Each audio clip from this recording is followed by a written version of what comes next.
Promo റിവ്യൂയിലേക്ക് എല്ലാവർക്കും സ്വാഗതം. ഈ റിവ്യൂ ഇഷ്ടപ്പെടുവാണെങ്കിൽ ഒന്ന് ലൈക്ക് ചെയ്തും സബ്സ്ക്രൈബ് ചെയ്തും ഒന്ന് സപ്പോർട്ട് ചെയ്യണം കേട്ടോ.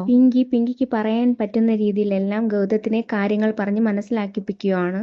പക്ഷെ അതൊന്നും ഗൗതം സമ്മതിക്കുന്നില്ല. എല്ലാം കഴിഞ്ഞ് പിങ്കി റൂമിലേക്ക് വരുമ്പോൾ കാണുന്നത് കിടക്കുന്നതാണ് കാണുന്നത്.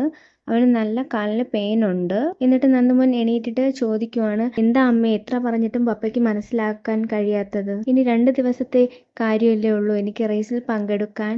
അമ്മ ഒന്ന് ഡോക്ടർ ആൻറ്റി ഒന്ന് വിളിക്കുക എന്ന് പിങ്കിയോട് പറയുന്നുണ്ട് നന്ദുമോൻ. പിങ്കിക്കും നന്ദുമോനെ ഒരുപാട് ഇഷ്ടമായതുകൊണ്ട് നന്ദുമോൻ്റെ എല്ലാ ആഗ്രഹങ്ങളും സാധിച്ചു കൊടുക്കുന്ന ആളും ആയതുകൊണ്ട് പിങ്കി ഉടൻ തന്നെ നന്ദയെ വിളിക്കുവാണ് ഫോണിൽ.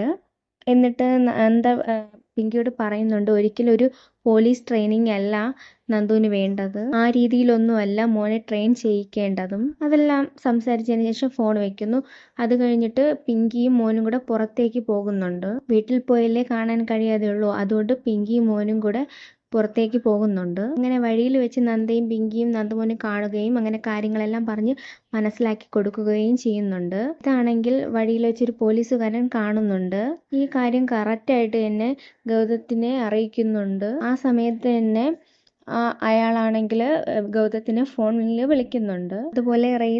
അതുപോലെ തന്നെ റേസിലുള്ള കുറേ ടിപ്സ് എല്ലാം നന്ദ പറഞ്ഞു കൊടുക്കുന്നുണ്ട് നന്ദമോന്. അതെല്ലാം കഴിഞ്ഞ് റേസിന് പങ്കെടുക്കാൻ വേണ്ടി പോകുന്നുണ്ട് നന്ദമോൻ. അതിനുശേഷം കാണിക്കുന്നതെന്ന് വെച്ചാൽ നന്ദമോന് വേണ്ടി രാവിലെ തന്നെ നന്ദ ദൈവത്തിന് മുൻപിൽ പ്രാർത്ഥിക്കുന്നതാണ് കാണിക്കുന്നത്.